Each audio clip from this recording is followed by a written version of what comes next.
E ka mana, e ka reo, e ka mauka whakahi, e ka wawa, e ka pātaka o taka tuko iho, tēnā koutou.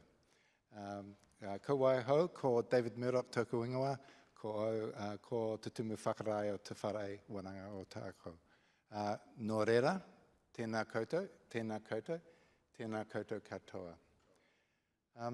Big welcome to everyone here today. This is very exciting, and tonight we're celebrating Simone Marshall's promotion to professor, and it's wonderful to be here.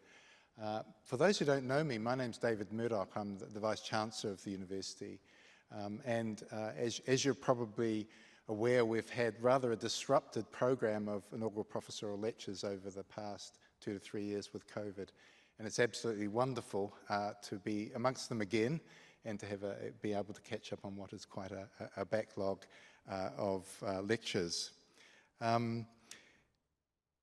It is actually one of the great pleasures of my role to be part of this, and I think for Simone, it was actually promoted this year, so fortunately hasn't been one of the people who have been disrupted by the COVID delays. I will be handing over to David Chicarico to give a more detailed introduction to Simone, but before then, my main job is to welcome everybody, and so a big welcome to those who are here, those who are watching online, those who will be watching later on, and those from the wider university community, those from the wider Dunedin community, those from elsewhere, but especially some special guests today, especially to Simone's whānau and friends, and I believe that Simone's daughter Lydia and partner Dave, great, are here today, so big welcome to you, and I'm sure there are other people who have contributed to Simone's career who are watching this at various times, so big welcome to everybody. It has become a bit of a tradition at this, in the introduction, to highlight what an achievement it is to receive professorial status at the University of Otago, and I think the main message is that it is a really high bar, and I've been an external referee for quite a few other institutions, as I'm sure others have here, and I have not encountered a more rigorous process than the process we have here at the University of Otago. It certainly is a high bar. For those who don't know, we require outstanding performance in research, service and teaching, and importantly for the professorial promotion we require leadership in usually more than one area. So it is a high bar, and a big congratulations to Simone for a well-deserved promotion. I'm very much looking forward to hearing the lecture today, and I'll now pass over to David to give a bit more detail about your career to date. Nō reira, tēnā koutou, tēnā koutou, tēnā koutou katoa.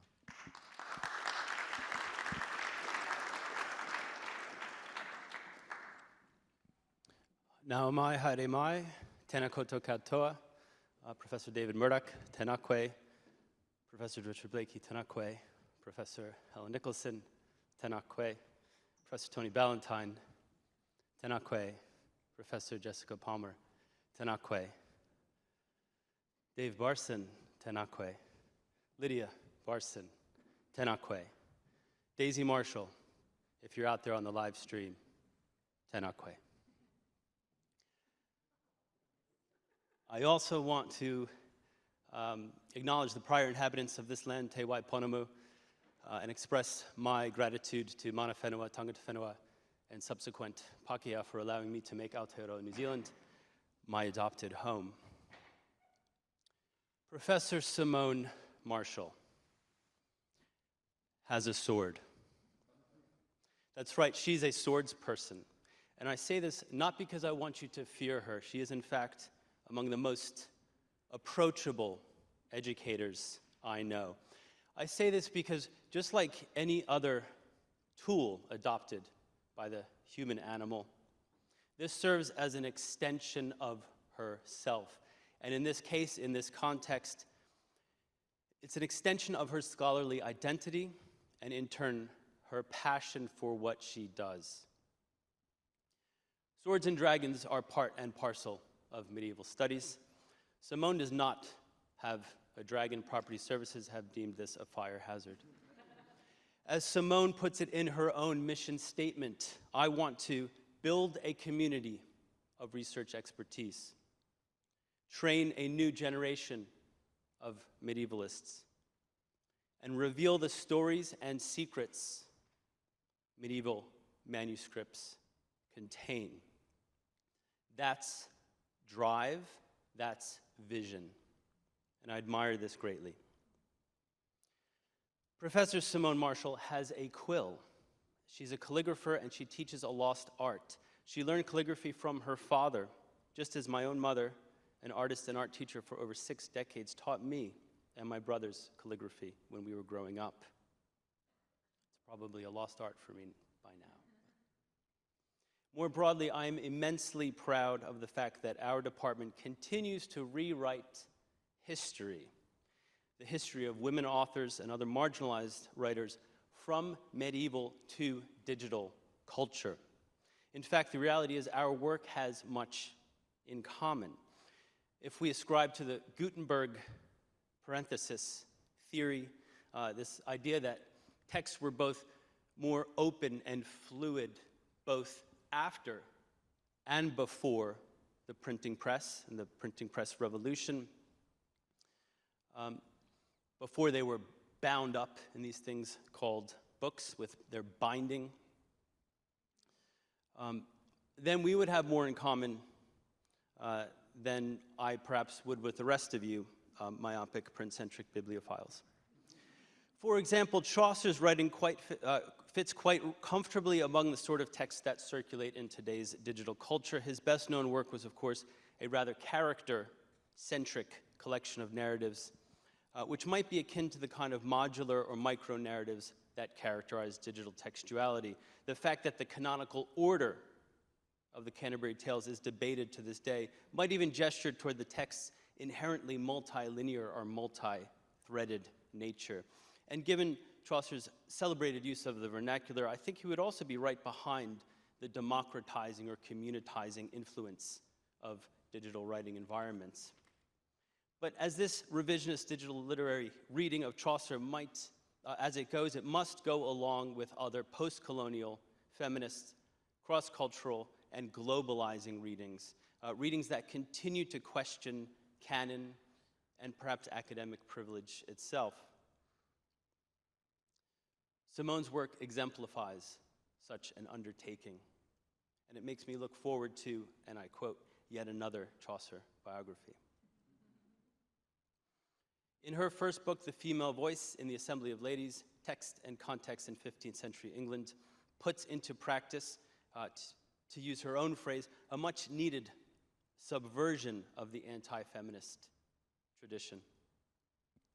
The second book, titled The Anonymous Text, gave us insight into that great, yet ever-elusive literary genius we all know as Anon.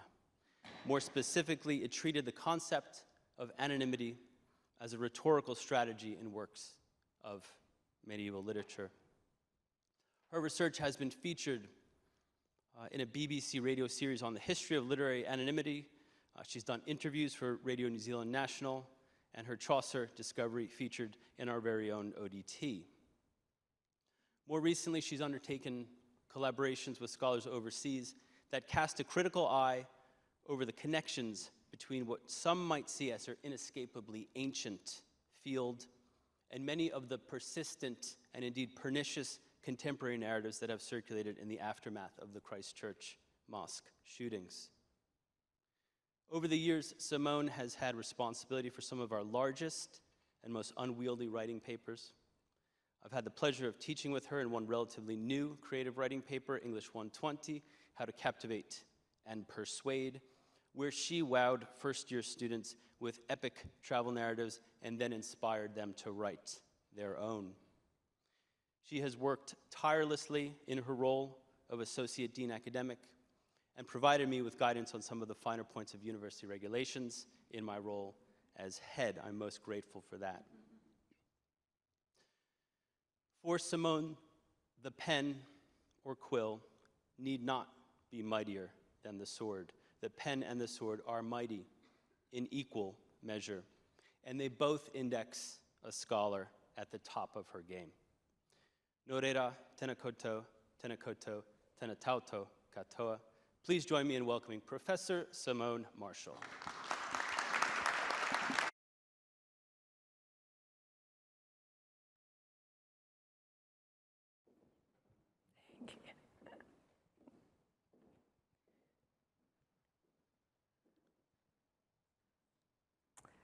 Kia ora koutou, everyone. Thank you so much for coming out tonight. I really, really do appreciate to see you all here. It's just wonderful.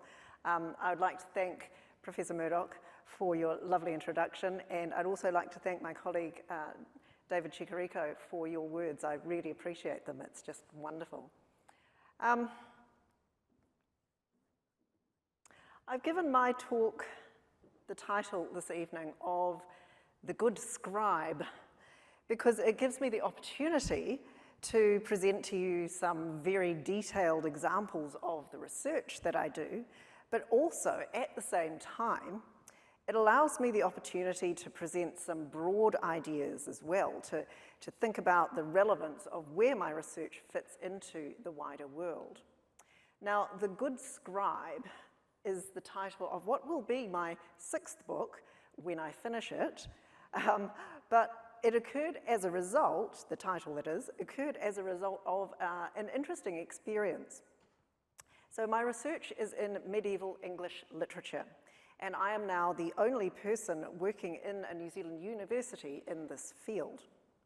And what that means, of course, is that most of my colleagues in my research field are elsewhere in the world. We make a very good community. There's a lot of support, and we have a lot of conversations. They occur, not surprisingly, mostly online and often via social media. So on one particular occasion, fairly recently, one of my colleagues, who is in Norway, posted this image online to share with colleagues to say, I think I found a new poem that no one else has identified before, which you can imagine created quite a bit of interest among those of us working in the field. I should stress, though, that this is not unheard of, and I often describe my research as being a little bit like the Da Vinci Code, but without the car chases. Because when analysing manuscripts, it's actually not unusual to discover something that no one else has seen before, although it's not usually quite as dramatic as, and revealing as the movies might suggest.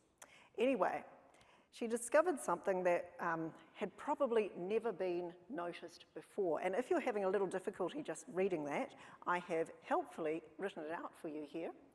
And it says, delight not in those books which are both vice and vain, but exercise thyself in things that wisdom doth contain. It's a very nice little couplet, I think. I don't think we'd disagree with the sentiment that it contains. Now, the conversation from my colleagues that evolved as a result of seeing this was, well, it brought up all sorts of different things. So there is the possibility that it was likely written by a professional scribe, that it's probably written by a man, it's certainly written by someone who's right-handed, and that it's probably 16th century. And all of this is very interesting in itself. But what really stayed with me among the conversations about this little extract was one person's comment that this was written by a good scribe. Now, of course, that could mean any number of things, but it caught my attention because my first reaction to the image was, what a hell of a mess. I was not at all impressed. So, working with medieval manuscripts is one of the skills that the medievalist needs to be able to do. It means being able to read a range of languages, recognizing paleographical features in the handwriting to help identify when and where the text was written, and identifying codicological elements about how the manuscript was made and how that might contribute to what it means. It's a bit of detective work, and it's where I get to pretend that I'm Indiana Jones, and I think it's rather thrilling and exciting. Now, I've got to say that I'm so pleased that Dave and Lydia are here tonight. It's wonderful, though I do have to admit that Lydia is possibly not quite so convinced that my work is either thrilling or exciting. Anyway, in this particular instance, I realized that I bring something else to the study of medieval manuscripts that not many other medievalists do. So, when I was 11 years old, David has rather stolen my thunder here. When I was 11 years old, my father started teaching me calligraphy. And so when I look at this page, and particularly the first word, delight, I see it from the calligrapher's point of view. And this does not strike me as a particularly good example of writing. So I'm going to try and do a little bit of magic here tonight. I know I'm tempting fate, but I'm going to try it anyway. So I've got my document camera here. And what I want to show you is I just want to give you some examples of what it was that irked me so much about this word delight. So when I started learning calligraphy, I recall writing page after page of the letter A. The letter A, just like that, followed by another A, and yet another A, and on it went. This was my first introduction to calligraphy, and I can tell you that I got increasingly frustrated with the whole process because it felt as though I could never get my A's consistent with each other. And perhaps each A looked okay within itself, but it never looked like the previous A, and it never looked like the next A. And I could very quickly see, even from the very start of learning calligraphy, that that was the aim. That consistency is what I was trying to achieve here. So it was a little bit frustrating. I'd like to think with what I've done there tonight, I may have improved a little bit from when I was 11, but I can still see the flaws. They're still there. So as an 11-year-old, this frustrated me. I remember thinking, how on earth am I going to make it through the entire alphabet? I can't even manage the letter A. This is going to take a lifetime. Now, of course, I didn't realize at the time that I was practicing the letter A, that in fact I was also practicing the letter B, and the letter C, and D, and an E, and then, no, we're not going through the alphabet, G, and I hope you're figuring this out now, and O, and P and Q. And I hope what you can see is that what I discovered while I'm practicing the letter A is I'm practicing all of the rounded letters, all of them at the same time, okay? All of the ones that have a rounded shape. There's some variations, of course, but in fact, what I discovered was it didn't take me quite so long to get through the entire alphabet as I had feared it might, because I was practicing these letters all along. And similarly, when I then started practicing the letter I, which is surprisingly difficult, you know, to actually get a straight vertical line that doesn't go all over the place. But practicing the letter I was also inadvertently practicing the letter J, and the letter K, and an L, and a T, all requiring the same skill, okay? And I should add that there are all sorts of combinations that one might use as a calligrapher to help work on exactly that one particular feature, that consistency that one is attempting. So one might try, for instance, to write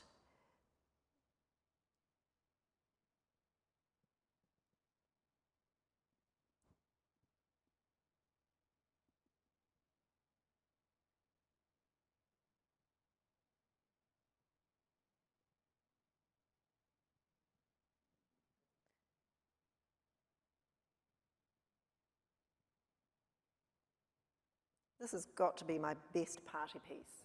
Writing the word minimum. It's a fabulous word. And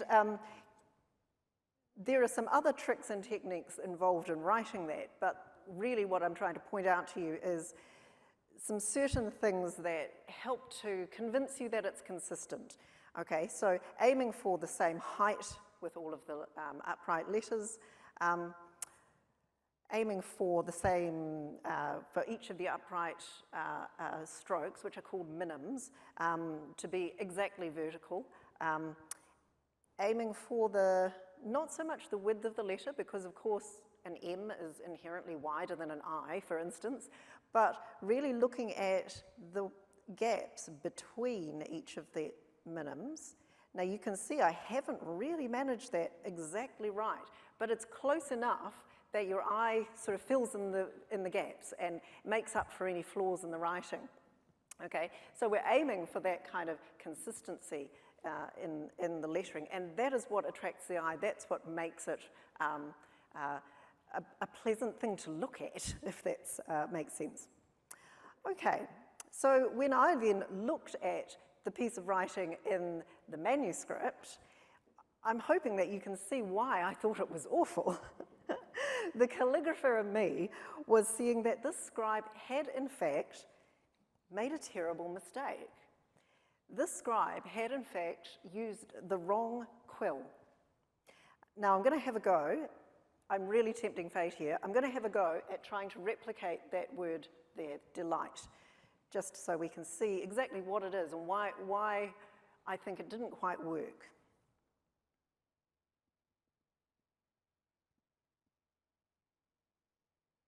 Something like that. It's got a few squiggly bits down here. I'm not quite sure what they were thinking here. A few little lines and some dots. I don't like it very much at all. Ah, dear. But then we get to the rest of the letters.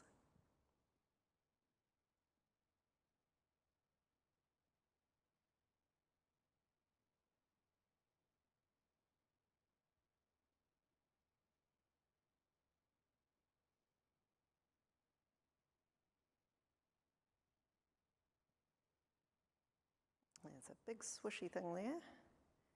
I think that's a technical term.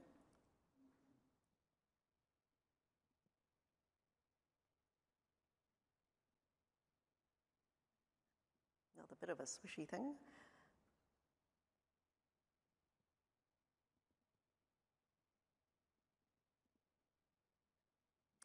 Now,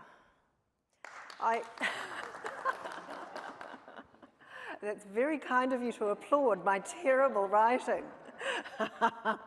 I mean, I will say that I think I've done an okay job replicating what is there. I still think it looks terrible. And I'm hoping you'll agree with me that it doesn't look attractive.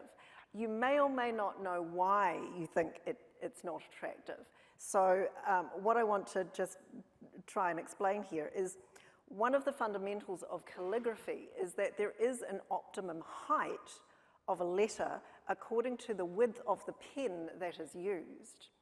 And in this case, the scribe has attempted to write some very tall letters with a pen that is actually too narrow. Okay. It absolutely is possible to choose to do that deliberately, to make lettering particularly tall or particularly short or for whatever artistic reason. But there is a sort of a comfortable window of height according to the width of the pen that allows for all sorts of marvelous things. It allows you to be a great deal more consistent with your lettering, or at least to hide some inconsistencies. And it is far more aesthetically pleasing. So I'm going to have a go now at rewriting this because it's offending me to even look at it. I'll try and rewrite it, and hopefully with a better height for the size of the pen that I'm using tonight. We'll see.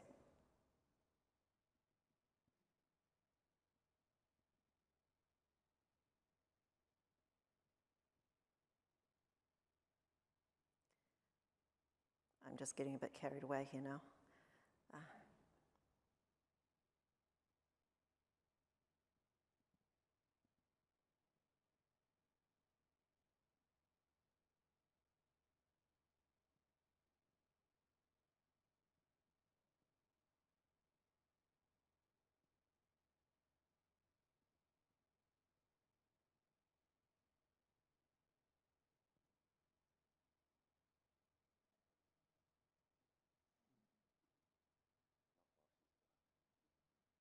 Shush over there, please. And I'll put the E on the end because that's what our scribe has done. Look, it's a little better, isn't it? Surely it's a little better. There are still all sorts of inconsistencies in my lettering there. Absolutely they are there, but they are far less visible, far less obvious because the height of the letter is better suited to the width of the pen that I'm using tonight. It obscures any of those errors, imperfections, slight wobbles, and so forth. You can see back over in this one here, getting all of my minims absolutely vertical becomes so much harder when I'm trying to make them extremely long. So much easier when the lettering is a little bit shorter. Okay, now I'll just go back to where I was before.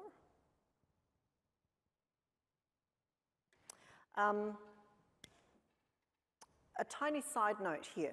You will note that I have been using the terms pen and quill interchangeably here, and there's a very good reason for that. I even brought some props for us tonight. That's a feather. It is a feather.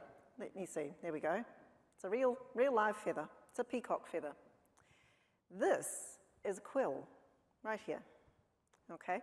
And I know I may be breaking your heart because you may well be wishing that a quill looked like it did in the movies with a great big plume of, and it's lovely and exciting, but I'm afraid a medieval quill does not look like that. And here's a nice famous example of a medieval illustration of a scribe at work, and you can see what he's holding in his right hand. It looks like that. It looks like a pen, because it is. Okay, so using the term quill or pen, really it's not inappropriate to think of them as interchangeable things. Just out of interest, in his left hand, you will see that our scribe is holding a knife. And in this case, he's using the knife to hold down the paper, the page, or whatever it is he's writing on, the surface, to stop it from moving, to stop it from buckling, while he's writing with his right hand. But that knife he will have used to cut his quill in the first place, to cut it to the right shape. Potentially, if it needs recutting, he can redo that as he's going along. And of course, that is where we get the term penknife. How about that, everyone? I know you should all be going, oh, look at that. Slip that into a conversation this week. I think you should. How you know why a penknife is so called. Okay. Let's get back on track, shall we? So the question is, back to my word delight, why did our scribe do this? My colleagues who suggested that this was a good scribe have identified some important characteristics here. He is indeed well practiced, and indeed, if you look at the rest of the lettering, there we go, all along here, it really is very consistent. The height of the lettering is pretty much the same all the way through. There are, if you look at that H there, it's wonderful, and then all the other H's that have these lovely little swishy things on them. Again, that's another technical term. You know, these are consistent within themselves. This is a really well-practiced, confident scribe. You can tell from the H's or the Y and that H there at the bottom that this has also been written quite quickly, which is another sign of confidence. It's written quickly, you can tell, because the final stroke is slightly wider than the other strokes of the letters, which occurs when you put a bit more pressure on the page, and that happens when you're going a little bit faster. So otherwise, a really competent professional scribe here. So my colleagues have said this is a good scribe and identified all these characteristics. I absolutely agree with them. But what they've said in no way addresses the elephant in the room, which is the enormous word delight looking so awful. Okay, and so what I think is that this shows something more. Indeed, our scribe is a professional, I'm sure. He is probably a man. He is almost certainly right-handed, but he is not an artist. Writing is a job that he does. He copies documents for a living. And indeed, on another page of this manuscript, I have this right here. I'm sorry, it's not a very easy page to look at, but you can see from it that this same scribe has used up all the available space in the margins to just try out as many different letters as possible. You can see that he's well practiced. And in fact, what he's doing, he's not just practicing letters, he's practicing writing them quickly, because that's a huge asset, being able to write documents very quickly.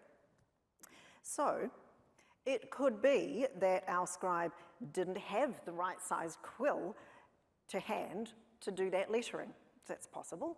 Or perhaps he didn't have the means to recut his quill to the right size right at that moment when he needed it. Or maybe he didn't even realize that he needed a different sized quill for this particular work. To me, this looks like a professional scribe having a go at writing something a little bit fancy and not really knowing how to do it. It really shows to me that there are two very different types of scribes that operate at this time. The very functional professional scribe who simply copies documents very quickly for whatever purpose, and the more creative artistic scribe who would be far more practiced at decorative writing. Okay, there we go. This is a tiny insight into a tiny part of my research. This is what I do. I use the skills of paleography, of codicology, languages, and in my case, calligraphy, to read early manuscripts and say why I think they're important. Now, you may be thinking that you're not finding this one scribe's efforts particularly important to you. So I'll try and give you another example, hopefully to convince you. As I've said, reading medieval books, we almost always encounter something that we've never found before. So I think has already been mentioned tonight. A few years ago, I made a discovery of an entire edition of the works of Geoffrey Chaucer that nobody seems to have known about. How does that even happen? It's 14 volumes. Now that was pretty exciting, and it is a pretty important discovery too, because it has helped us to show how Chaucer, the father of English poetry, has been valued at different times and in different societies. Now, you can see just how much I've been able to say tonight about a single word, so you can just imagine how much I could say about 14 volumes. But you'll be pleased to know that that's not going to happen, because we'd be here all night. This is a convenient segue onto other things. Okay, let me tell you a little bit about how I ended up here. So I've told you about how my father taught me calligraphy and how frustrating this was. My father taught himself calligraphy, having been trained initially as a cartographer and an architectural draftsman, back when these were things that were done by hand. He first came to New Zealand from India as part of an agreement between his school and the New Zealand government, which is a story that has been wonderfully researched and told by Dr. Jane McCabe in her history PhD thesis and her later books on the subject. And you should go and have a look at them, because they're wonderful. If there's one thing that I'm really enjoying about tonight, it's that this gives me a lovely opportunity to showcase new scholars' work, things that are happening right now.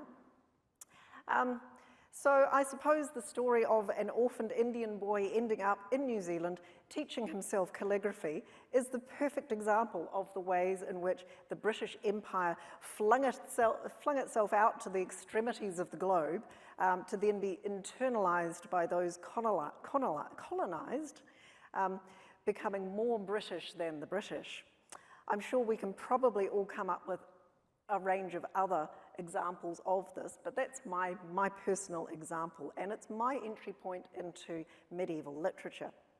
Now, I do realize that I have skipped a great deal between my 11-year-old self and then me turning up here at Otago, so I will very quickly fill in the blanks for you. I went to Victoria University, where I studied theatre and English, and I worked very briefly in theatre and film in Wellington. Performance is a family trait. My uncle is the ballet dancer Sir John Trimmer, and both of my parents were dancers, and I was also for a time. I travelled for a fair bit, going to India several times to see where my father had grown up. And I then decided that my brain was turning to mush. So I returned to university, and this time to Waikato, to study medieval literature with Professor Alexandra Barrett, who is still, to this day, possibly the most formidable person I know. And I know some of you here do know her, and I think you would agree with me. From here, I went to Sydney University to complete my PhD before arriving in Otago. And one of the attractions of Dunedin was is our world-class collection of medieval manuscripts. One of the things that I like to do whenever I meet somebody new here is to slip into the conversation, did you know that Dunedin has the largest collection of medieval manuscripts in the Southern Hemisphere? And almost always, the person doesn't know this, and so I launch into a very detailed description of our collections. And did you know this? You didn't know that? Well, let me tell you all about them then. At our university library, our very own university library, at our Dunedin Public Art Gallery, Selwyn College and Knox College, and the Dunedin Public Library, we have dozens of medieval manuscripts and fragments of manuscripts dating right from the 10th century that have been collected and donated over the years. They've all been catalogued, some have even been digitized, and if you admire the ones that have come particularly from the Dunedin Public Library, they've just launched their collection of manuscripts having been digitized, which is very exciting. But very little research has been done on them to say where they are from, what they are, who owned them, and why they are important. So these collections highlight Dunedin as a centre for the study of medieval manuscripts and early books, and as I'll explain in a moment, in the development and growth of English as a discipline. So I'm going to take us back in time for just a moment to look at where this discipline came from. And it's quite interesting because it involves Otago University a great deal. So the study of English as a university discipline originates mostly in the 19th century. And in fact, Otago University was one of the first universities in the world to teach English literature, after only Glasgow and Edinburgh. The focus of English at Edinburgh and Glasgow was a little different from what we might think of English as today. Their focus was really on rhetoric and composition and the utilitarian aspects of writing skills. Otago, the third university to teach English, drew on some of the elements from Glasgow and Edinburgh, but it was also influenced by a scholarly trend that was only just emerging at the time, which is German philology. The universities of Berlin and Strasbourg both established professors of English philology in 1872, so just after Otago University had begun. Now, I know that there are some of you here who have heard me mention this on other occasions, but I'm going to do it again, which is to tell you about the very first lectures given at Otago University. The very first lectures given at Otago University by George Sale, who was the professor of classics, were in fact on medieval literature. In the Otago Daily Times from 1871, it reports Sale stating that his students would begin with Chaucer's Canterbury Tales before moving on to Shakespeare. He reportedly disliked the utilitarian approach that he saw at Glasgow and Edinburgh, and he seemed to think that the study of classical and medieval texts was really valuable for the development of men in the new colony. And so he seemed to think that there was very practical benefit studying English and classical literature. Now, incidentally, both Auckland University College and Canterbury College followed suit a few years after Otago, where their first professors were professors of both English and classics. Now, I'm going to throw in a little wee aside, solely because it's really interesting and unusual.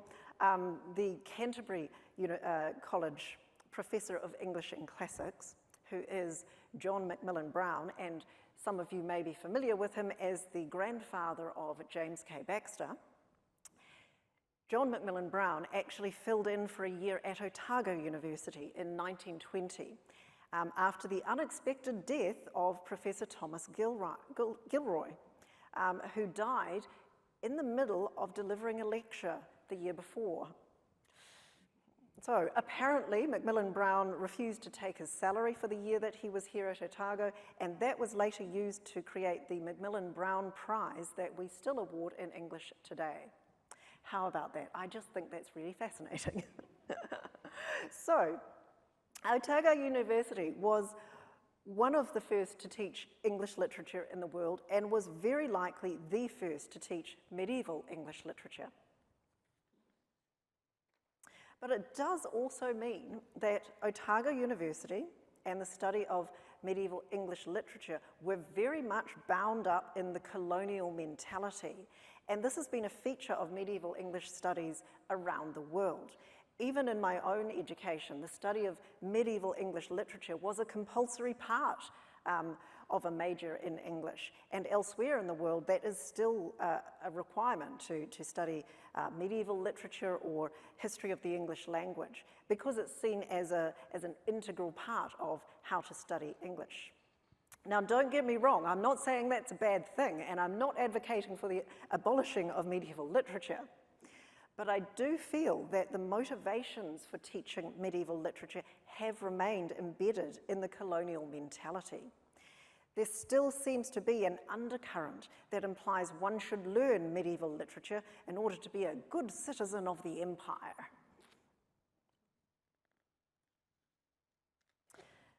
Now, of course, scholars worldwide have recognized this and have made really important and valuable efforts to reconsider where English literature fits today and indeed how it fits into a modern world.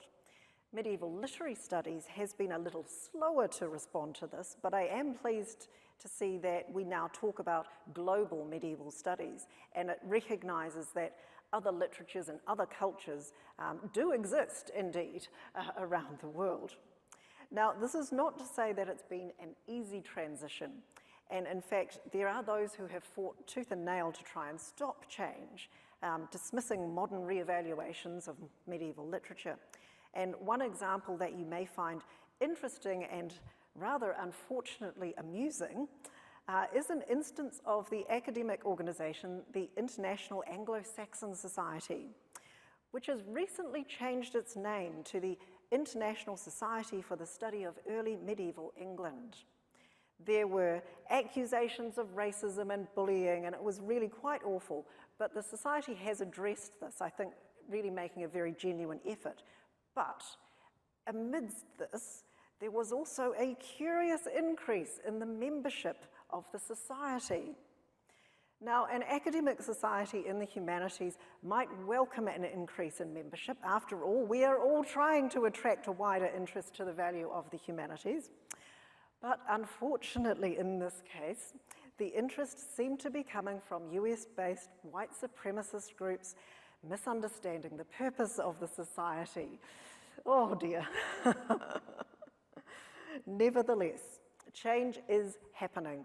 And again, this is another opportunity for me to really showcase some of the new younger scholars coming through.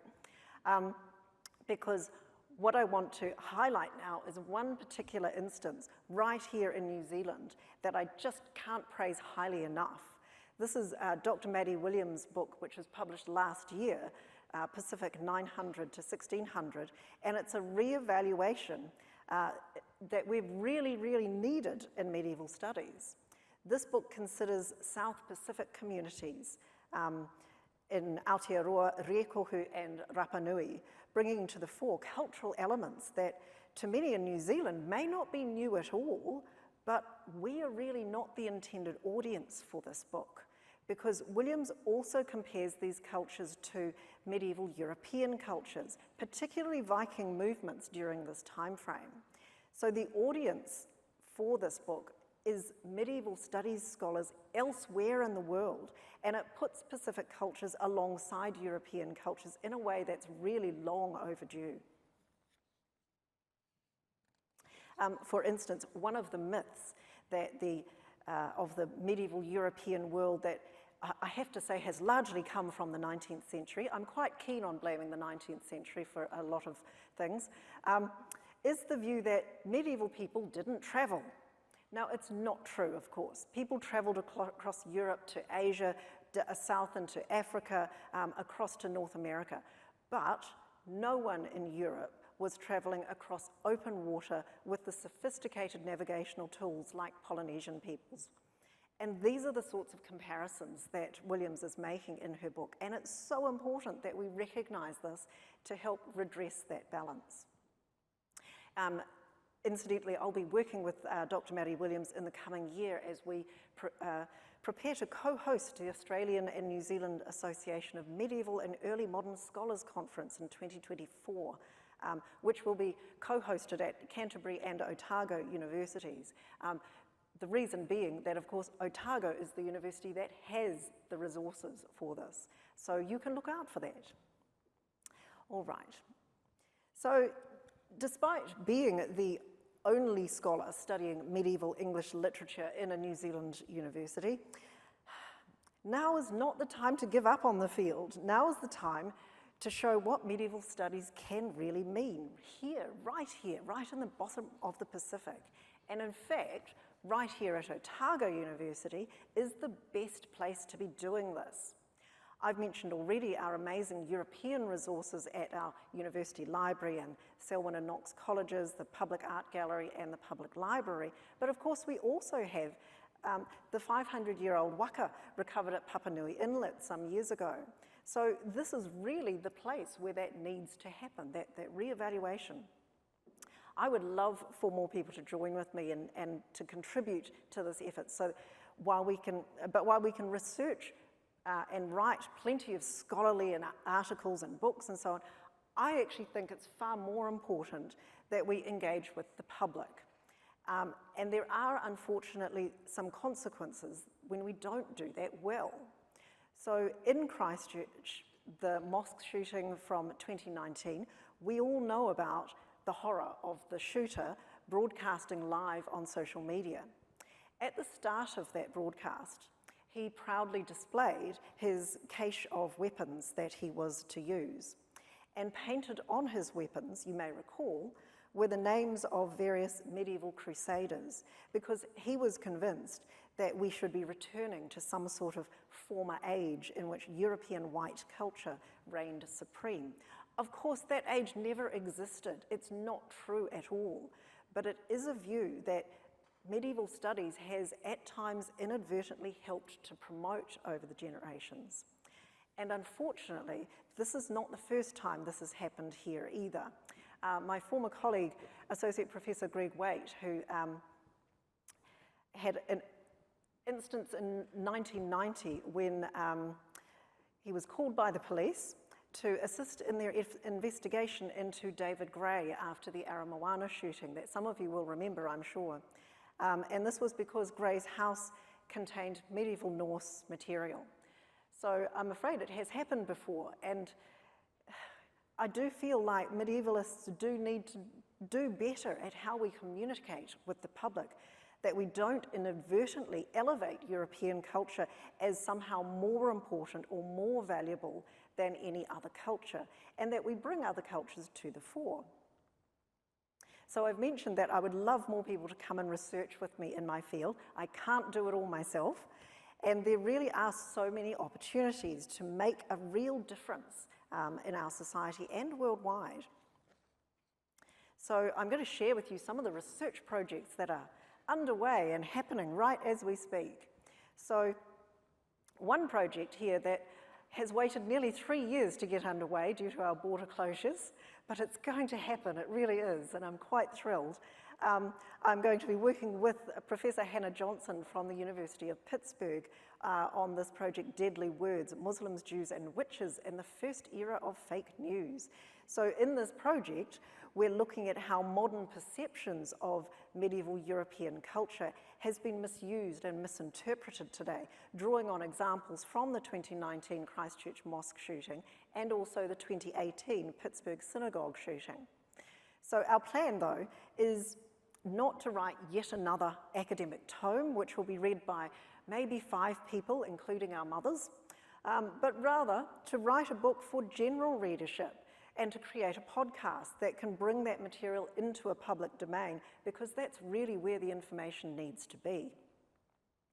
I'm also lucky enough to work with my wonderful collaborator, former PhD student, Dr. Roberto Suazo Gomez, on a project, Literature and Nationalism, the mythologizing of Chaucer and Cervantes. Because, of course, the colonial tendencies that encompass English literature occurred in Spanish literature too, and in the Spanish-speaking world. You can also look out for Making the Medieval Book, which is a very exciting collaboration that I'm doing with the Otago Art Society, the Dunedin Public Library, the Hocken Library, and the Otago University Library, and it's a creative collaboration with local artists. I'm a little nervous because it's a bit outside what I'd normally do, but it's very exciting. And finally, as has been mentioned, I'm also writing a biography of Geoffrey Chaucer, which I've entitled Fabricating the Life of Chaucer.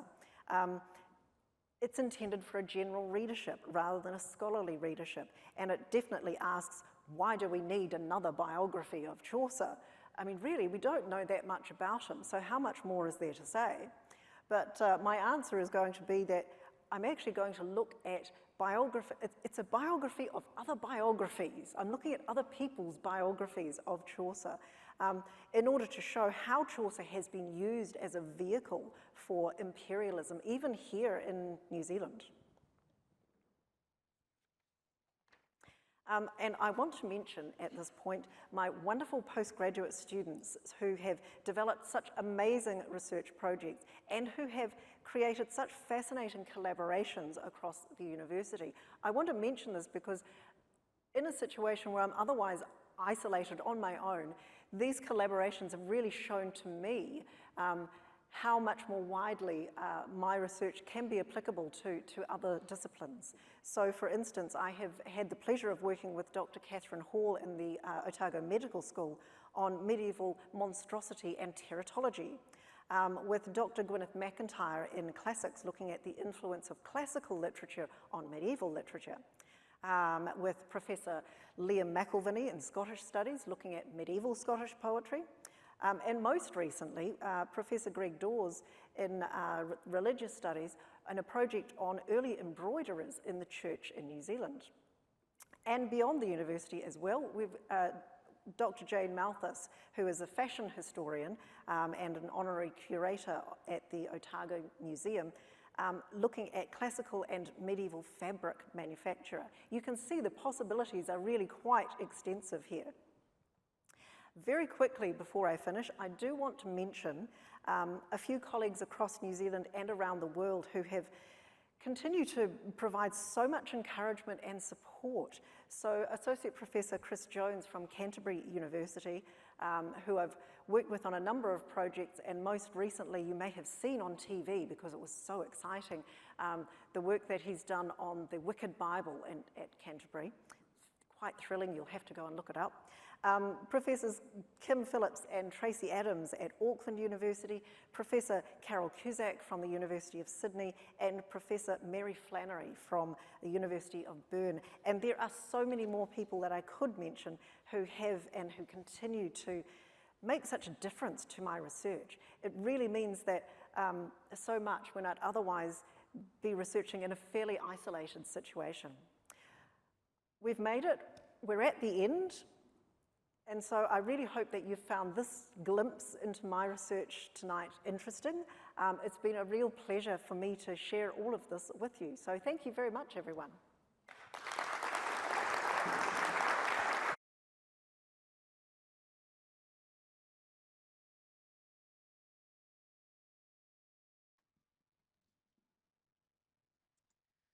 Tēnā koutou katoa, ko Jessica Palmer ahau, ko te manakura o Te Kite Aranui tēnei. So I'm the PBC here of Humanities at the University of Otago, and I have the great privilege of giving the vote of thanks to Simone.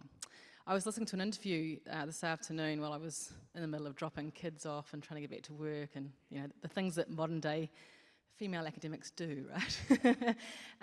And the interview was on national radio, and it was a psychologist from Auckland University who was bemoaning what he saw as the loss amongst our students of important intellectual skills, of consideration, analysis, and synthesis, because they no longer write by hand in classes. Granted, I'm sure that many of us in this room and online will have a view of the truth or otherwise of that claim, but it got me wondering how one would prove this. And I think that Simone has done that.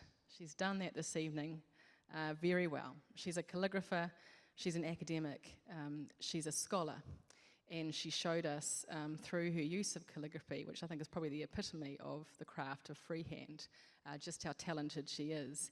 And in doing so, she demonstrated superior skills of consideration, analysis, and synthesis through her research. So bravo, Simone, it was lovely to see. I think you'll all agree with me that she has delivered a beautiful lecture, not just an interesting one, but a beautiful one. She weaved in tales of her own story, of her father's story, of Otago's story, of her various research projects, and of recent events that all shine light on her discipline of medieval English literature. And being the only one in university in Aotearoa doing this, I think it's entirely appropriate to claim it as your discipline. Importantly, she addressed the question of what and how her discipline matters in the world in which we currently find ourselves. She suggested at one point that the discipline of medieval English literature might once have been understood as advisable to learn in order for one to be a good citizen of the empire. I think Professor Marshall has established herself as a scholar who questions that once accepted truth. She has brought forth the voice of woman and of the anon, and in some ways, just as her calligraphy lesson that she gave at the beginning showed us the errors and disparities in a poor example of script, so I think her research is also doing this, as is the research of others that she is championing. She's also convinced of the necessity that our research must engage with our wider community, and that we must take our research into the public domain. And I think this is what humanities scholars must keep doing. And I'm very proud, and as I know Simone is, that we're members of Te Kite Aranui Humanities, where this is exactly what we try to do every day in our work. So thank you. Thank you, Simone, for your research. Thank you for your detective work. Thank you for your creativity. And thank you for the wonderful way in which you communicate your research. And we've been lucky to see the oratory version of it, but she's also an excellent teacher of written communication as well. So bravo, Simone. Ngā mihi nui, mō tā mahi me mō tā whaikōrero tēnei pō. Whakamihi ahorangi Simone Marshall, tēnā koe. And I have the pleasure of giving you a wee symbol of our appreciation, a gift from us to mark this evening and to thank you for your years of work.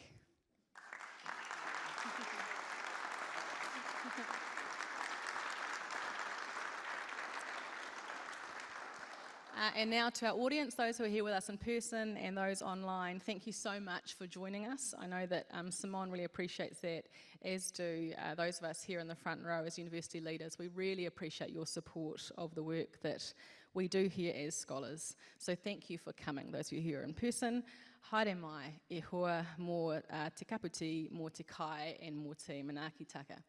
Please come with us over to the staff club. It's a wee walk out in the cold. I hope it's not raining, but it's well worth it because there is food and drink and a lovely warm room, and we get to share that food with Simone to congratulate her and to be with her family. So thank you all for coming, and we'll see you over there shortly.